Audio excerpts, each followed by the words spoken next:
ইসলাম কি প্রত্যেক ভূখণ্ডের ক্ষেত্রে, প্রত্যেক জায়গার ক্ষেত্রে একই, নাকি জায়গা ভেদে, স্থান কাল পাত্র ভেদে ইসলামের রূপ বা সূরত ভিন্ন ভিন্ন?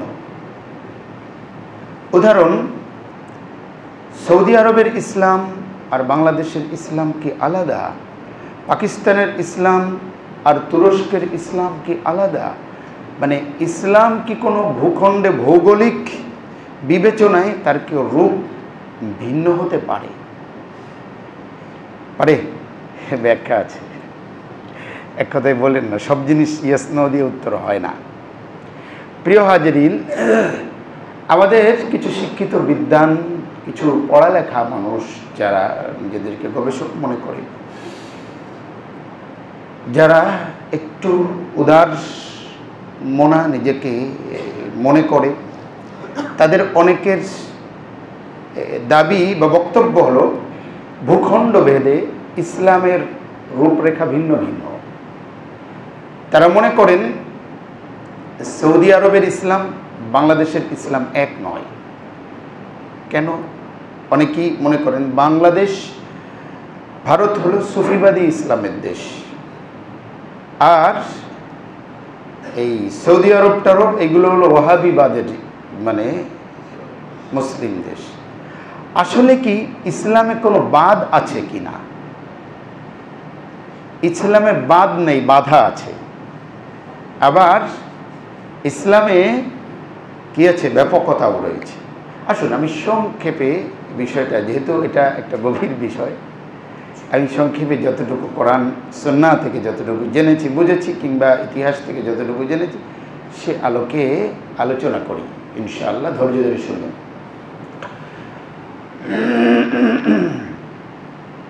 কোরআনুল কারীমে যে 3টা আয়াত পড়লাম, সেখান থেকে আমরা সহজে একটা বিষয় বুঝি যে আল্লাহ রাসূল সাল্লাল্লাহু আলাইহি ওয়াসাল্লাম তিনি বংশগতভাবে আরবি হলেও, জন্মগতভাবে কুরাইশি হলেও, তার মাবউস অর্থাৎ ওনাকে মক্কার জমিনে সৃষ্টি করা হলেও ওনার দাওয়াতের মিশন, দাওয়াত হলো ব্যাপক, সারা বিশ্বের জন্য, সারা জগতের জন্য, সকল গোত্রের জন্য, সকল বর্ণের জন্য, সকল ভাষাভাষীর জন্য, সকল কালের জন্য, সব জমানার জন্য। আল্লাহ রাসূল সাল্লাল্লাহু আলাইহি ওয়াসাল্লাম এই বিষয়গুলো খুব সংক্ষেপে হলেও এই বিদায় হজের ভাষণের কোনো কোনো পয়েন্ট থেকে ক্লিয়ার করে দিয়েছিলেন। আইয়ুহান নাস, হে লোক সকল, মানুষ সকলেই এক। কুল্লুকুম মিন আদম, সকলেই তোমরা আদমের সন্তান। লা ফাদলা লিআরাবিয়্যিন আলা আজামিয়্যিন, আরবদের আজমিদের উপরে, অনারবের উপরে কোনো শ্রেষ্ঠত্ব নেই। অনারবের আরবের উপরে কোনো শ্রেষ্ঠত্ব নেই। প্রত্যেক মানুষ সমান। মানুষের ব্যবধান বা তারতম্য হবে হলো তাকওয়ার ভিত্তিতে। তো রাসূল সাল্লাল্লাহু আলাইহি ওয়াসাল্লাম এখানে এই বক্তব্যের মধ্যে কিন্তু বলে দিয়েছেন লোক সকলে সমান, আর সবার জন্য আমি মুহাম্মদুর রাসূল সাল্লাল্লাহু আলাইহি ওয়াসাল্লামকেই পাঠানো হয়েছে। আচ্ছা, ঐতিহাসিকভাবে কি বলতে পারবেন? আমাদের নবী আসার আগ পর্যন্ত অগণিত নবী রাসূল এসেছেন, যেটা সকল আসমানি ধর্মের লোকজন, যারা নিজেদেরকে আসমানি ধর্মের বলে থাকেন, মুসলিম ছাড়াও আসমানি ধর্মের লোক আছে না? হোক বিকৃত, কিন্তু আছে তো। তারা সকলেই একথা তো বলেন যে অনেক নবী রাসূল তারা এসেছিলেন। হযরত দাউদ, সুলাইমান, মূসা, ইব্রাহিম, ইসহাক, এদের নাম তো উচ্চারিত হয়, ওনারাও করে থাকেন।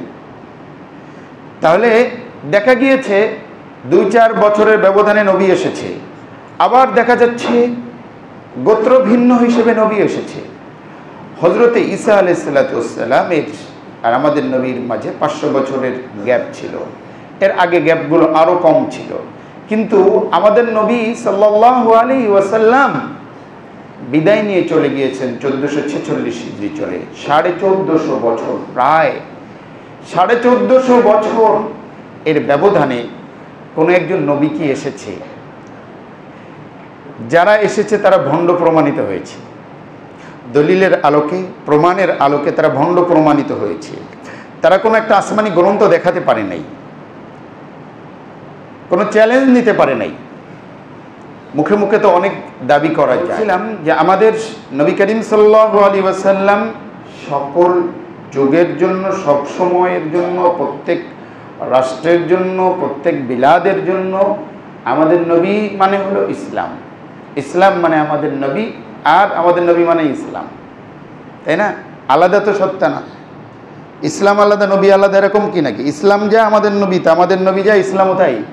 মা আয়েশাকে জিজ্ঞাসা করা হয়েছিল কাইফা কানা খুলুকু রাসূলুল্লাহ, রাসূল করিম সাল্লাল্লাহু আলাইহি ওয়াসাল্লামের চরিত্র কেমন? বলে কানা খুলুকুহু আল কোরআন, নবী চরিত্র হলো কোরআন। মানে তুমি যদি জীবন্ত কোরআন দেখতে চাও, তুমি যদি জীবন্ত কোরআন দেখতে চাও, তাহলে আমাদের নবীকে ফলো করো। দেখো উনি একজন জীবন্ত কোরআন, চলনে বলনে হায়াতে হরকতে তিনি একজন কোরআন। তো যা বলছিলাম, ইসলাম আর আমাদের নবী সমর্থক। মানে সমর্থক কোন দিক দিয়ে? আপনি যদি ইসলাম পড়তে চান তাহলে আপনি পড়তে পারবেন। আপনি যদি ইসলাম আল্লাহ নবীর জীবনীতে দেখতে চান, পূর্ণাঙ্গটাই হলো আল্লাহ নবীর সাল্লাল্লাহু আলাইহি ওয়াসাল্লামের জীবনীতে ইসলাম। তো বলছিলাম আসি, ইসলাম সব যুগে, সব ভূখণ্ডের জন্য এক অভিন্ন। ইসলামের আলাদা আলাদা কোনো রূপ নেই। ইসলামের যে সুফিবাদী একটা রূপ, ওয়াহাবিবাদের একটা রূপ, এই বাদের একটা রূপ, মধ্যমবাদীর একটা রূপ, এমন নেই। গোটা ইসলামটাই মধ্যপন্থী। এখানে আবার ভাগ ভাগ করে আবার কোন কোন ভাগে নেবেন। হ্যাঁ, ইসলামকে কতটুকু মানছে, কে কতটুকু মানছে না সেটা হতে পারে আলাদা, এই ব্যাখ্যা হতে পারে যে হ্যাঁ এই ভূখণ্ডের মানুষ ইসলামকে এত % ফলো করে, এই ভূখণ্ডের মানুষ ইসলামকে এত %, মানে এই ভূখণ্ডের মানুষ ইসলামকে এত % মেনে চলে। এইভাবে আপনি ডিভাইড করতে পারেন, কিন্তু মানে স্থান ভিন্নতায় আপনি বলতে পারেন না যে এটা হলো তুর্কিপন্থী ইসলাম, এটা হলো বাংলাদেশি পন্থী ইসলাম, এটা হলো সৌদিপন্থী ইসলাম, এটা হলো সিরিয়াপন্থী ইসলাম। নো, আছে নাকি? এবার আসুন আমি একটু ডিপে যাই, একটু ভিতরে যাই। সূরা বাকারার 177 নম্বর আয়াত মনে রেখেন। আল্লাহ বলেছেন, লাইসাল বিররা আন তুওয়াল্লু ওয়ুজুহাকুম কিবালাল মাশরিকি ওয়াল মাগরিবি ওয়ালাকিন্নাল বিররা মান আমানা বিল্লাহি ওয়াল ইয়াউমিল আখির ওয়াল মালাইকাতি ওয়াল কিতাবি ওয়ান নাবিয়্যিন ওয়া আতাল মালা আলা হুব্বিহি যাবিল কুরবা ওয়াল ইয়াতামা ওয়াল মাসাকিন ওয়া ইবনাস সাবিল والسائلين وفي الرقاب وأقام الصلاة وآتى الزكاة والموفون بعهدهم إذا عاهدوا والصابرين في البأساء والضراء وحين البأس أولئك الذين صدقوا وأولئك هم المتقون. আল্লাহ রাব্বুল ইজ্জত ওয়াল জালাল 177 নম্বর আয়াত কোন সূরার বলেছি? সূরা আলে ইমরান, বাকারা। এই আয়াতটা একটু গভীরভাবে অধ্যয়ন করবেন তাফসীর সহ, আমি সংক্ষেপে বলি। আল্লাহ রাব্বুল ইজ্জত ওয়াল জালাল এই আয়াতের মধ্যে কিছু কর্মের কথা বলেছেন এবং লাস্টে গিয়ে এই সকল ওয়াদা যারা পূরণ করবে আল্লাহ বলেছেন উলাইকাল্লাযিনা সাদাকু, ওরা হলো সত্যবাদী, ওয়া উলাইকা হুমুল মুত্তাকুন, ওরাই হলো মুত্তাকি। ওরাই সত্যবাদী, ওরাই হলো কি? মুত্তাকি। যারা সত্যবাদী, যারা মুত্তাকি, তারাই হলো পরিপূর্ণ মানুষ, কামেল মানুষ আমরা বলি, ঠিক কি না? যারা সত্যবাদী, যারা মুত্তাকি, তারাই তো কি? কামেল মানুষ, তাই না? একটু আগেই বললাম যে মানুষের মধ্যে তারতম্যটা হয় কিসের বুনিয়াদে?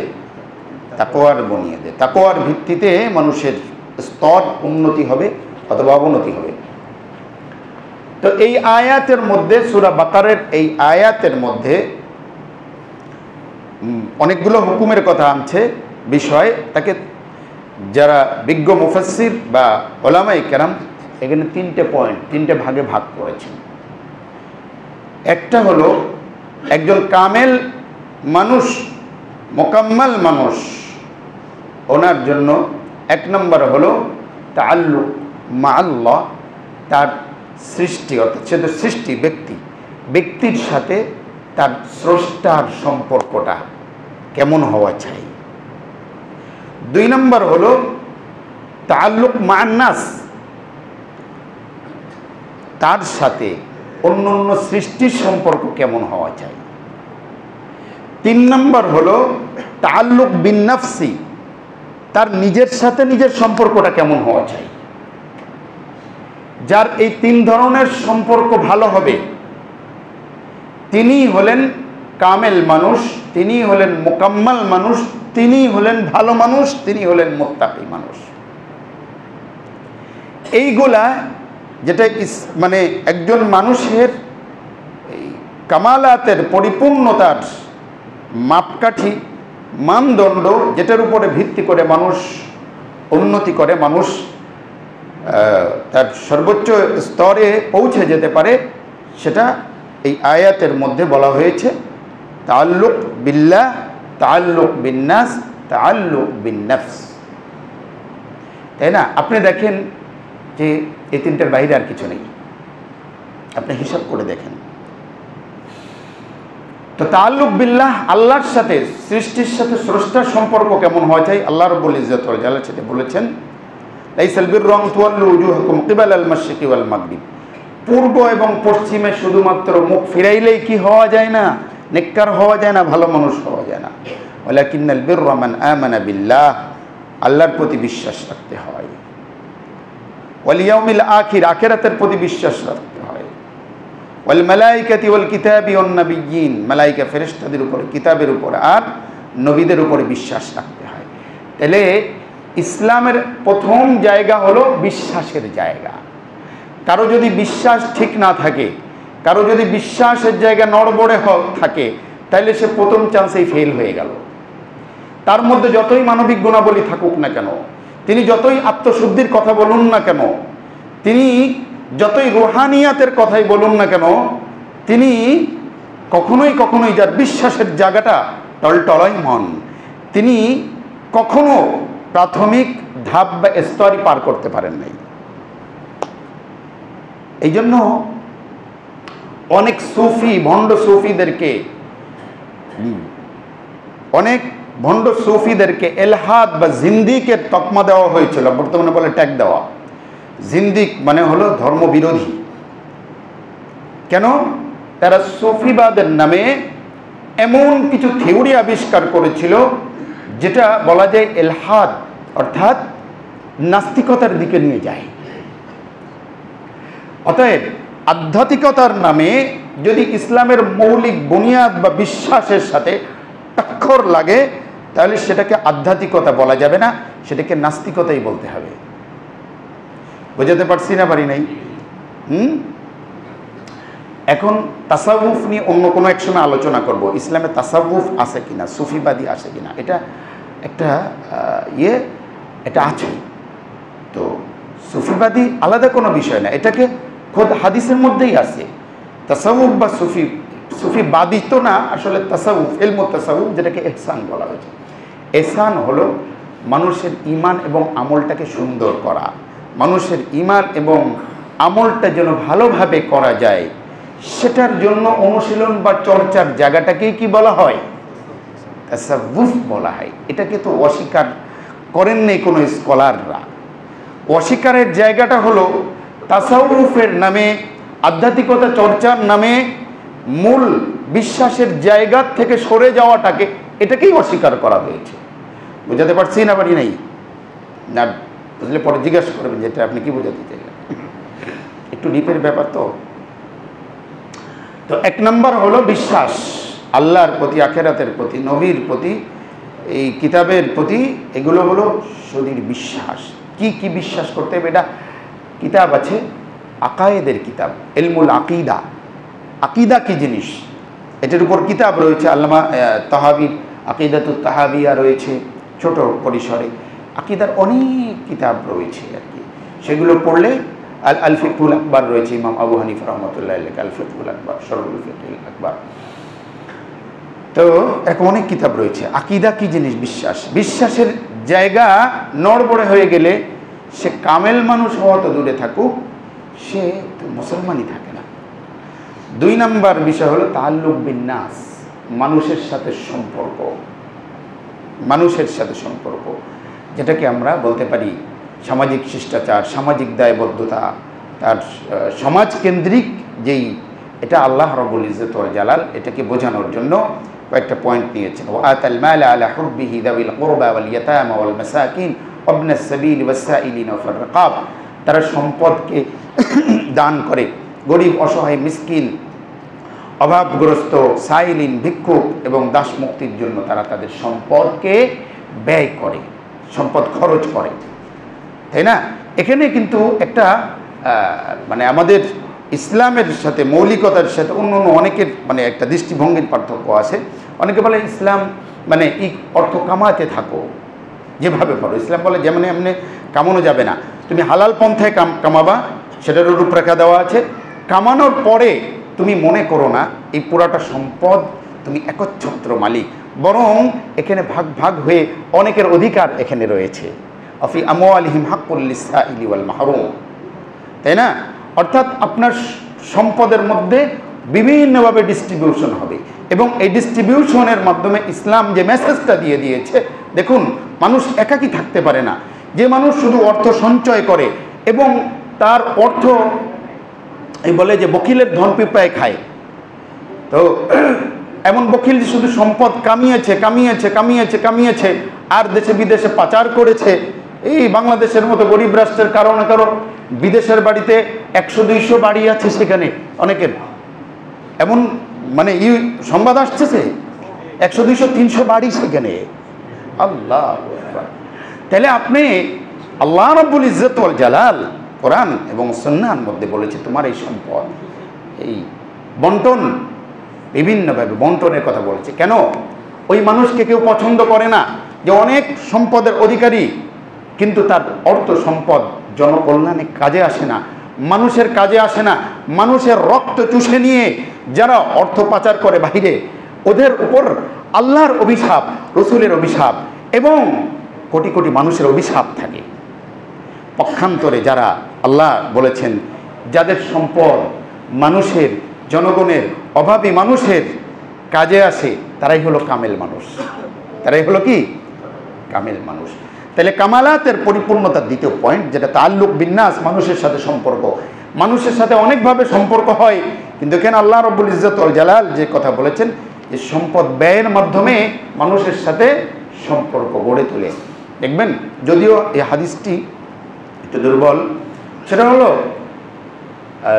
যিনি দান করেন তিনি আল্লাহর প্রিয়, যদিও তার অন্য কোনো ভুল ত্রুটি থাকে। যে আল্লাহর প্রিয় দানশীল মানুষ, আল্লাহর প্রিয়।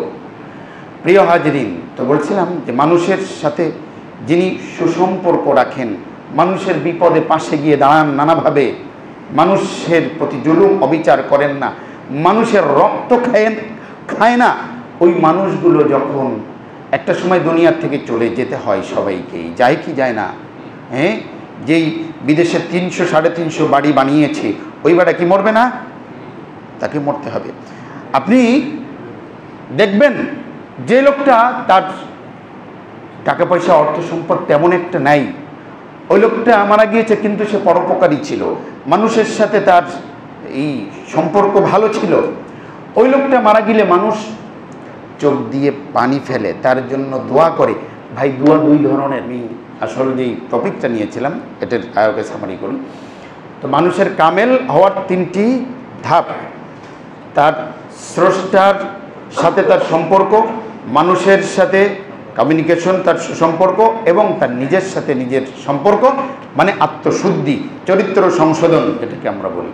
এখন আসুন এই 3টে বিষয় যদি আমরা ধরি আর কি অন্য বিষয়, তাহলে এটা আপনি দেখবেন আল্লাহর প্রতি, নবীর প্রতি, রসুলের প্রতি যে বিশ্বাসগুলো সব ভূখণ্ডের জন্য একই ধরনের বিশ্বাস, যে বিশ্বাস করে সৌদির মানুষ মুসলমান হয়েছিল, মক্কা মদিনার মানুষ মুসলমান হয়েছিল, সেই বিশ্বাসগুলো করেই আমাদেরকে মুসলমান হতে হবে, এর বিকল্প কোনো পথ নেই।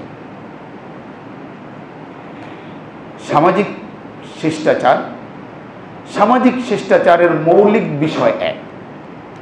কিছু এখানে স্থান কাল পাত্র হিসেবে কিছুটা ব্যতিক্রম হতে পারে, সেটা ছোটোখাটো বিষয়। যেমন ধরুন, আল্লাহ রসুল সাল্লাল্লাহু আলাইহি ওয়াসাল্লাম সকল ভালো কাজ ডান হাতে করতে বলেছেন। এই যখন আপনার সাথে দেখা হলো, আপনাকে আমি কিছু দিচ্ছি, তো ডান হাতে দেওয়াটা ভদ্রতা, বাম হাতে দেওয়াটা অভদ্রতা, ঠিক না? কিন্তু কোনো ভূখণ্ডে যদি এমন মনে হয় যে বাম হাতে আদান প্রদান করলে বেয়াদবি মনে করে না, সে বেয়াদবি মনে করে না, কিন্তু উত্তম ডান হাতে, তাই না? তারপরে ধরুন, যেমন বাঙালি যদি বৃদ্ধাঙ্গুলি দেখায় তাহলে বুড়ো আঙ্গুল দেখিয়ে দিয়েছে। কিন্তু একজন ইংরেজ যদি বৃদ্ধাঙ্গুলি দেখায়, সেটা আলাদা কিছু মনে করে, তো ভালো। কিন্তু বাঙালি দেখায় তোমারে কেলা দিমু, তো বাঙালির কাছে এটা খানিকটাই করা, অপমান করা। ইংরেজদের কাছে এখানে তাকে স্বাগত জানানো, তাকেই করা। অবশ্যই বাঙালিরা এখন এটা শিখে গিয়েছে। তো এমন কিছু সেটার স্থান কাল পাত্র হিসেবে সেখানে শিষ্টাচার বা অশিষ্টাচার এটা ভিন্ন হতে পারে, কিছু ব্যতিক্রম, কিন্তু মেইন জায়গায় সমান। কেমন? মানুষের সাথে সুসম্পর্ক, মানুষের সাথে কানেক্ট করতে গেলে এখানে যেই ইসলামী নির্দেশনা দেওয়া হয়েছে, এটা সবার জন্য একই। বড়কে, সমাজের মধ্যে যারা বড়, তাকে সম্মান করো। এটা সব ভূখণ্ডের জন্য ইসলামের একই নিয়ম, নাকি সৌদি আরবের জন্য এক নিয়ম, বাঙালিদের জন্য আলাদা নিয়ম? ছোটকে স্নেহ করো, সবার জন্য একই নিয়ম, তাই না? বিজ্ঞজনদেরকে তাওকীর করো, তাজিম করো। সমাজের শিষ্টাচার, হাসি মুখে কথা বলো, কেউ বিপদ আপদে পড়লে তার পাশে গিয়ে দাঁড়াও। এই যে সামাজিক ইসের কথা বলা হয়েছে, সূরা হুজুরাতটা পড়েন তো আপনারা, মনে থাকবে? সূরা হুজুরাত, 26 পারা সূরা হুজুরাত। সূরা হুজুরাতটা পড়েন তো, এখানে দেখবেন যে সামাজিক রীতিনীতি শিষ্টাচার কেমন হওয়া উচিত। কেউ যেন মন্দ নামে না ডাকে, কেউ কারো যেন কারো সংবাদ জানার জন্য, অর্থাৎ গোপনে যেন তার সংবাদ না করে, জাচুসি গোয়েন্দাগিরি না করে, ব্যক্তিগত কোনো বিষয় ফাঁস না করে, কারো যেন গীবত না করে, কারো ব্যাপারে যেন বদ ধারণা না করে। এগুলো সব সামাজিক শিষ্টাচারের আওতায় পড়ে।